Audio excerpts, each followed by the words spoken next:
नमस्ते बच्चों, कैसे हो।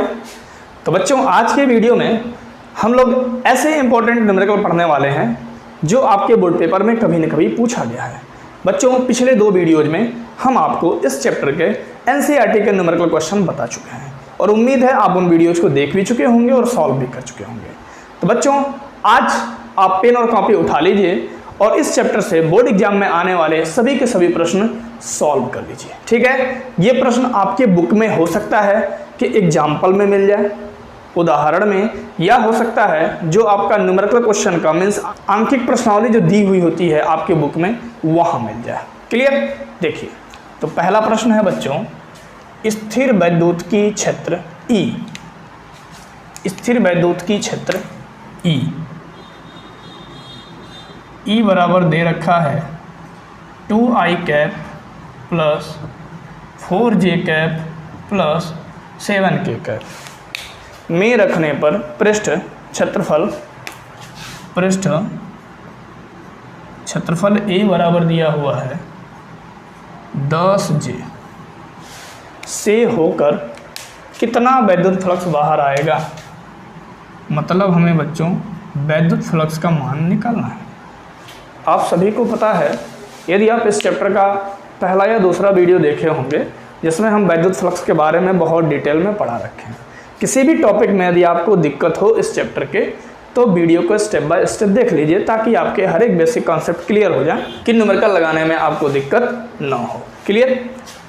तो वैद्युत फ्लक्स का जो बच्चों सूत्र होता है ना, वो आपका होता है E डॉट ए, मतलब E और A के स्केलर गुणन के बराबर होता है।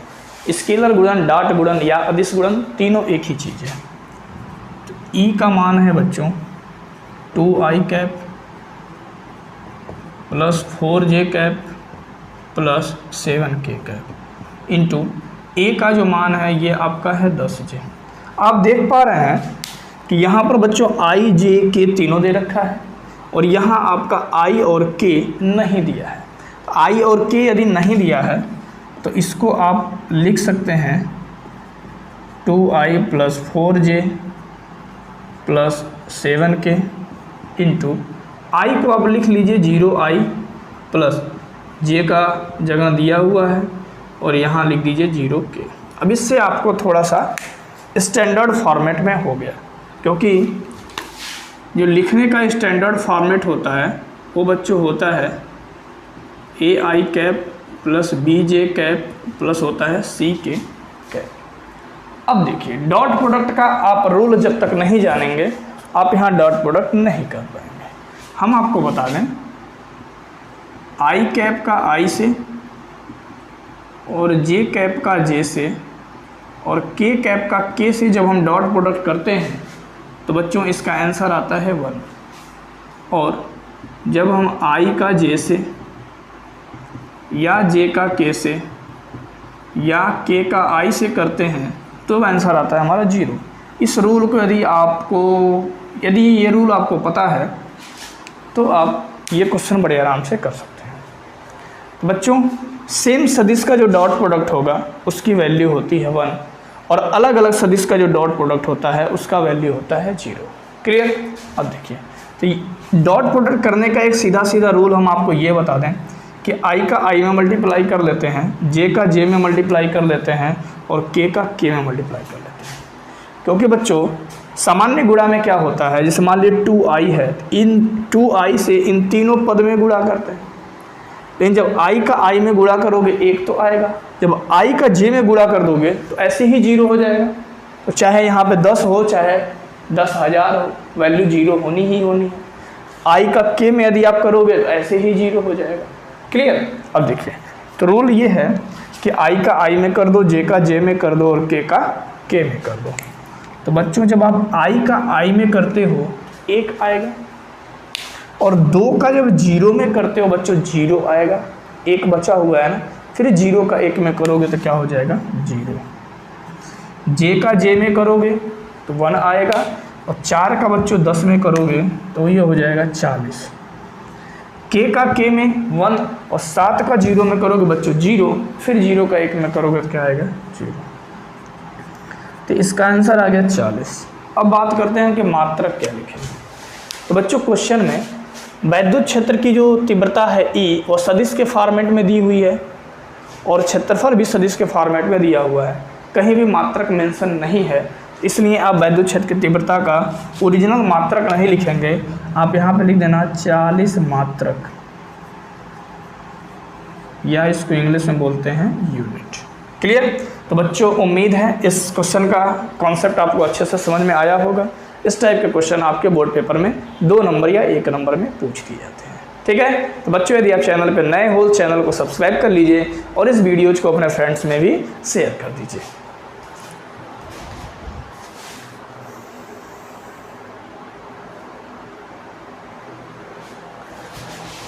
चलिए बच्चों हम आपको बताते हैं इस वीडियो सेशन का क्वेश्चन नंबर 2। ठीक है, थोड़ा सा टेक्निकल प्रश्न है। कह रहा है कि एक समरूप वैद्युत क्षेत्र ई, समरूप वैद्युत क्षेत्र ई को आप लिख लो, समरूप वैद्युत क्षेत्र ई, वैद्युत क्षेत्र ई की जो वैल्यू दे रखी है वो आपका दिया है 5 × 10⁻³ आई कैप न्यूटन बटे कूलाम। ठीक है, क्या दिया है? न्यूटन बटे कूलाम में 10 सेंटीमीटर भुजा वाला वर्गाकार समतल पृष्ठ YZ तल के समांतर स्थित है।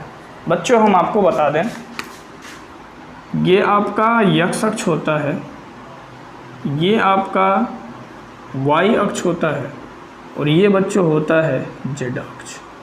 ठीक है, और x अक्ष के अनुदिश होता है आई कैप और y अक्ष के अनुदिश होता है j कैप और z अक्ष के अनुदिश बच्चों होता है k कैप।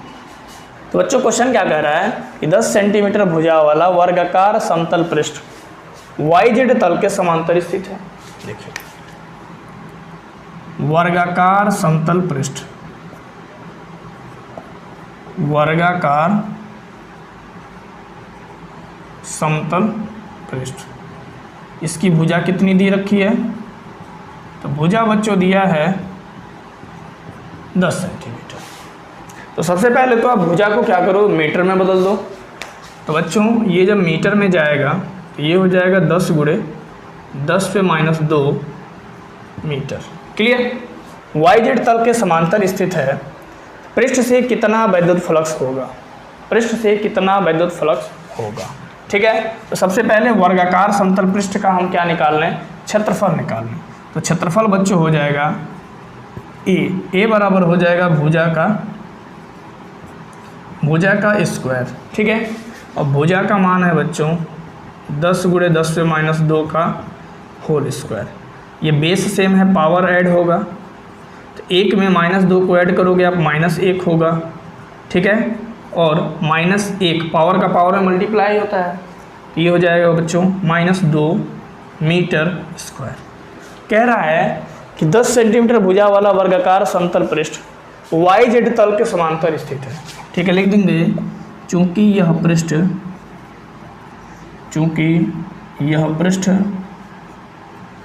YZ तल के समांतर है, इसलिए जो बच्चों क्षेत्रफल सदिश का मान हो जाएगा, ये अभी क्षेत्रफल क्या है? अदिश राशि है, यहाँ पे ये सदिश राशि हो गया, तो क्षेत्रफल सदिश का जो मान होगा वो आपका हो जाएगा 10⁻² आई कैप। अब आपको हम एक चीज़ बता दें, यदि मान लीजिए कोई पृष्ठ YZ तल में स्थित है, YZ तल में है, इसको आप नोट कर लीजिएगा अपने कॉपी पे, तो जो क्षेत्रफल होगा उसमें आई कैप लग जाएगा। ठीक है, YZ में है तो x में नहीं है, और x का इकाई सदिश क्या होता है? 1 होता है। और मान लीजिए यदि ये XZ तल में है तो y में नहीं है, तो क्षेत्रफल में आपका j कैप लग जाएगा। और मान लीजिए XY तल में है तो z में नहीं है, तो क्षेत्रफल में बच्चों आपका लग जाएगा k कैप। इस कॉन्सेप्ट को आप ज़रूर नोट कर लीजिएगा। ठीक है, तो सबसे पहले हम निकाल लें कि 10 सेंटीमीटर भुजा वाला वर्गाकार समतल पृष्ठ YZ तल के समांतर स्थित है, तो पृष्ठ से कितना वैद्युत फ्लक्स होगा। उसके बाद हम आगे की लाइन पढ़ते हैं। ठीक है, तो लिखेंगे अब वैद्युत फ्लक्स, वैद्युत फ्लक्स। तो बच्चों वैद्युत फ्लक्स का मान होगा, अभी पिछले वीडियो में हम आपको बताए हैं, ई डॉट ए।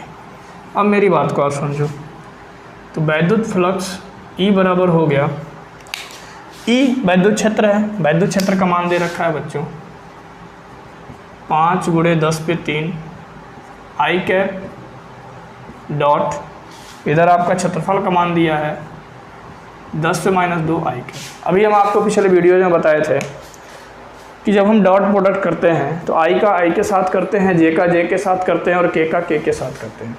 तो इसमें आप देख पा रहे हैं बच्चों जे और के नहीं है, इसमें भी जे और के नहीं है, कोई दिक्कत नहीं है। आई का आप आई से डायरेक्ट मल्टीप्लाई कर दीजिए। तो बच्चों जब आप आई का आई से डॉट प्रोडक्ट करते हैं तो उसका मान क्या होता है, 1 होता है। पिछले वीडियो में आपको लिख के हम बताए थे। अब देखिए, तो अब आप क्या करो, आई का आई के साथ मल्टीप्लाई करोगे तो 1 होगा। अब आप इसका इसमें मल्टीप्लाई कर लो, 10⁻³ × 10⁻−2 और आई का आई के साथ करेंगे तो क्या होगा, 1। अब आप इसे लिख लो 5 × बेस सेम पावर ऐड, तो 3 में से 2 जाएगा बच्चों, क्या होगा 10, मतलब ये हो जाएगा 50। क्या होगा 50 वोल्ट मीटर। ठीक है, तो वैद्युत फ्लक्स आपका निकल गया 50 वोल्ट मीटर। क्लियर। अब हमसे कह रहा है यदि पृष्ठ का तल x अक्ष की दिशा से 30 अंश का कोण बनाता है तब कितना वैद्युत फ्लक्स होगा। पृष्ठ का तल x अक्ष की दिशा से 30 अंश का कोण बनाता है, ध्यान देना। चूंकि पृष्ठ जो YZ तल में रखा हुआ है और x अक्ष की दिशा से 30 अंश का कोण बनाता है, पृष्ठ x अक्ष की दिशा से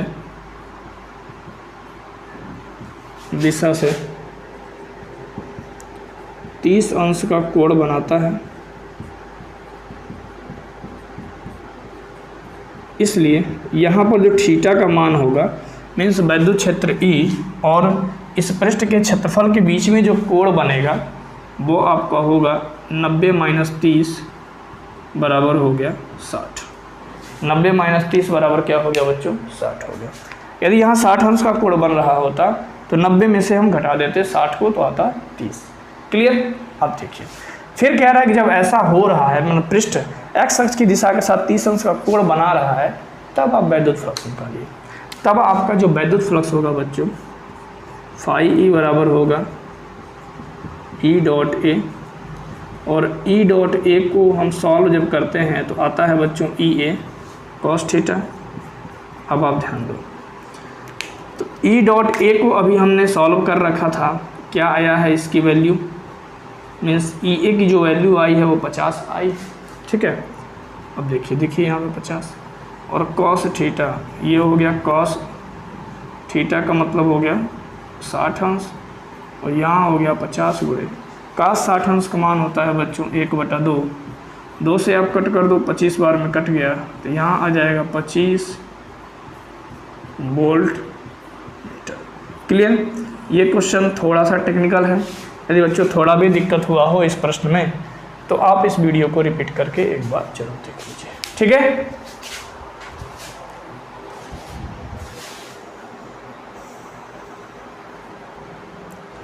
तो बच्चों ये प्रश्न आपके बोर्ड एग्जाम के दृष्टिकोण से बहुत ही इम्पोर्टेंट है और बहुत ही सिंपल है, क्योंकि ये प्रश्न आपके बोर्ड पेपर में कई बार पूछ रखा है और बहुत ही सिंपल है, हम आपको बताने जा रहे हैं। तो बच्चों कह रहा है यदि 1 कूलाम का स्थिर विद्युत आवेश 8 सेंटीमीटर भुजा वाले घन के केंद्र पर स्थित हो तो घन के किसी एक फलक से बाहर आने वाले फ्लक्स की गणना कीजिए।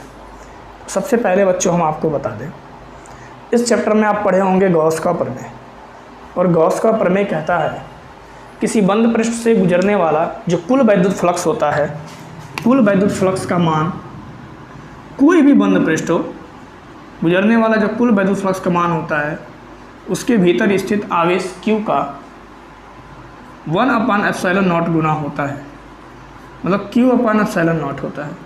और यहाँ पर बच्चों दिया हुआ है घन, मतलब घन एक बंद पृष्ठ है, तो घन के संपूर्ण पृष्ठ से जो गुजरने वाला वैद्युत फ्लक्स का मान होगा वो आपका होगा Q/ε0। मान लीजिए यदि कोई गोलीय कोष दिया है, तो गोलीय कोष के संपूर्ण पृष्ठ से गुजरने वाला जो वैद्युत फ्लक्स का मान होगा वो होगा Q/ε0। मान लीजिए बेलनाकार पृष्ठ दिया हो, तो बेलनाकार पृष्ठ के संपूर्ण पृष्ठ से जो गुजरने वाला वैद्युत फ्लक्स का मान होगा वो आपका होगा Q/ε0। मतलब किसी भी बंद पृष्ठ से जो गुजरने वाला वैद्युत फ्लक्स का मान है वो आपका Q/ε0 होता है। ठीक है, चाहे उन पृष्ठों की आकार और आकृति कुछ भी हो, बस वो बंद होना चाहिए। यहाँ पे दिया है ना 8 सेंटीमीटर भुजा वाले घन, मान लीजिए 10 सेंटीमीटर भुजा वाला घन दे दे, 10 सेंटीमीटर दे देगा तब भी वैद्युत फ्लक्स का मान Q/ε0 ही होगा।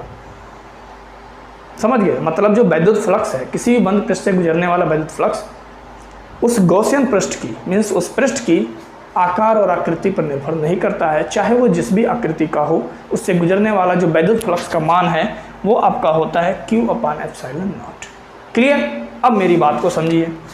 कह रहा है घन के एक फलक, अब इस पर विचार करिएगा, एक फलक से बाहर आने वाला फ्लक्स की गणना करना है। तो बच्चों घन में क्या होता है ना, 6 फलक होते हैं। लिख देना, चूंकि घन में 6 फलक होते हैं, 6 फलक होते हैं। ठीक है, तो घन के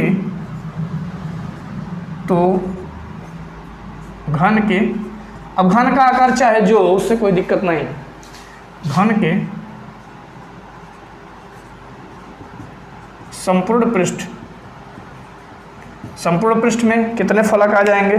तो बच्चों संपूर्ण पृष्ठ में आपका 6 फलक आ जाएगा। संपूर्ण पृष्ठ से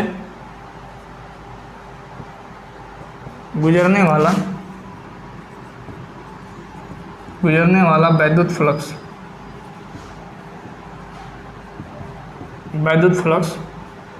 फाई ई का जो मान होगा वो बच्चों होगा Q/ε0। और घन में बच्चों क्या होता है, 6 फलक होता है ना, मतलब 6 फलक से गुजरने वाला जो वैद्युत फ्लक्स है वो आपका होगा Q/ε0। तो एक फलक से गुजरने वाला कितना होगा, 6 को इधर लाना पड़ेगा ना, 1/6 इंटू Q/ε0। क्लियर? तो एक फलक से जो गुजरने वाला वैद्युत फ्लक्स होगा 1/6 इंटू Q/ε0। क्लियर? तो कह रहा है 1 कूलाम का स्थिर विद्युत आवेश 8 सेंटीमीटर भुजा वाले घन के केंद्र पर स्थित है। तो घन के किसी एक फलक से बाहर आने वाला फ्लक्स की गणना कीजिए। तो लिख देंगे, अतः घन के किसी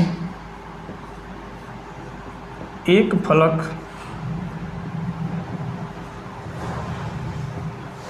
फलक से बाहर आने वाला फ्लक्स, घन के किसी एक फलक से बाहर आने वाला फ्लक्स ये आपका हो जाएगा 1/6 इंटू Q/ε0। और यहाँ पर बच्चों दे रखा है 1 कूलाम आवेश, तो आप Q के जगह 1 कूलाम रख देना। 10 कूलाम आवेश देगा तो Q के जगह 10 कूलाम रख देना। इस टाइप के बहुत सारे क्वेश्चन बन सकते हैं, बस कूलाम के मान को चेंज करना है, बाकी तो ε0 का मान आपको पता ही है। क्लियर? चलिए इसे नोट कर लीजिए, फिर हम आपको अगला क्वेश्चन बताते हैं। आप इसका मात्रक भी लिख लीजिएगा। वैद्युत फ्लक्स का जो मात्रक होता है वो बच्चों क्या होता है, न्यूटन मीटर स्क्वायर बटे कूलाम या वोल्ट मीटर। ठीक है,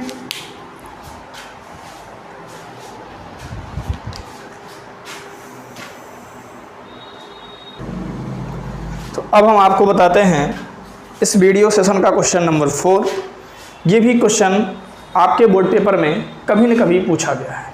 ठीक है, तो बच्चों ये 2018-16 में पूछ रखा है और भी समय में पूछा हुआ है। ठीक है, तो कह रहा है 4500 फ्लक्स रेखाएं किसी निश्चित आयतन के क्षेत्र के भीतर जा रही हैं। मीन्स विद्युत क्षेत्र के भीतर जाने वाली फ्लक्स रेखाएं। फिर कह रहा है तथा 2500 फ्लक्स रेखाएं उस क्षेत्र से बाहर निकल रही हैं। तो उस क्षेत्र के भीतर कितना आवेश है?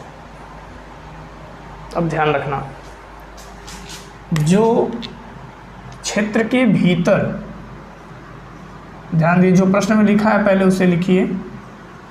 वैद्युत क्षेत्र क्या कह रहा है? 4500 फ्लक्स रेखाएं किसी निश्चित आयतन के क्षेत्र के भीतर जा रही हैं। वैद्युत क्षेत्र के भीतर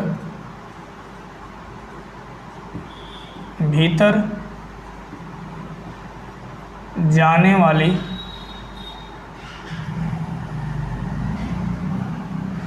वाली फ्लक्स रेखाएं कितना है बच्चों? 4500। ठीक। और दूसरा आप लिख देंगे कि वैद्युत क्षेत्र के बाहर जाने वाली फ्लक्स रेखाओं की संख्या कितना है? 2500। तो कह रहा है कि उस क्षेत्र के भीतर कितना आवेश होगा, मतलब हमें Q का मान निकालना है। तो सबसे पहले आप उस पृष्ठ से गुजरने वाला वैद्युत फ्लक्स का मान निकालिए। ये तो फ्लक्स रेखाओं की संख्या है। पृष्ठ से बाहर जाने वाली फ्लक्स रेखाओं की संख्या 2500 है और पृष्ठ के भीतर जाने वाली फ्लक्स रेखाओं की संख्या कितनी है? 4500 है। तो बच्चों उस पृष्ठ से गुजरने वाली जो फ्लक्स रेखाओं की संख्या होगी वो होगी कि वैद्युत क्षेत्र के बाहर जाने वाली फ्लक्स रेखाओं की संख्या माइनस वैद्युत क्षेत्र के भीतर जाने वाली फ्लक्स रेखाओं की संख्या के बराबर होगी उस पृष्ठ से गुजरने वाला कुल वैद्युत फ्लक्स। इसको आप बच्चों माइनस करोगे, ये आपका आ जाएगा -2000 न्यूटन मीटर स्क्वायर बटे कूलम। हमें निकालना है बच्चों आवेश का मान, तो हम लिख देंगे गॉस प्रमेय से। गॉस प्रमेय हमारा कहता है कि किसी भी बंद पृष्ठ से जो गुजरने वाला वैद्युत फ्लक्स का मान है वो आपका होता है Q/ε0। हमें निकालना है Q का मान। ε0 को आप इधर ट्रांसफ़र कर दो तो φe × ε0 बराबर हो गया Q या Q। अब φe विद्युत फ्लक्स का मान दिया है -2000 और ε0 का मान है बच्चों 8.85 × 10⁻⁻12। क्लियर? अब देखिए, अब आप क्या करो, 2000 को आप लिख दो 2 × 10⁻3 गुणे 8.85 × 10⁻12। 2 का आप इसमें मल्टीप्लाई करो इसमें, तो 2 × 10 को 0 हासिल 1, 2 × 8 = 16, 1 17 को 7 हासिल 1, 2 × 8 = 16, 1 17।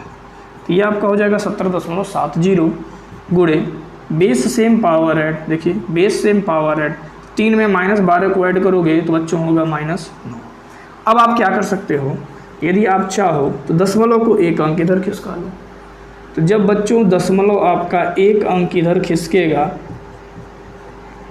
तो जब इधर दशमलव खिसकता है तो मल्टीप्लाई करके 10 पे +1 पावर लगा देते हैं -9, और ये Q का मान बच्चों हो जाएगा -1.78 गुणे बेस सेम पावर है। तो बच्चों 1 में -9 को ऐड करोगे ये हो जाएगा -8 कूलम। ठीक है? तो ये क्वेश्चन बच्चों बोर्ड एग्जाम के दृष्टिकोण से काफ़ी इम्पोर्टेंट है, इसे आप ज़रूर सीख लीजिएगा। ठीक है?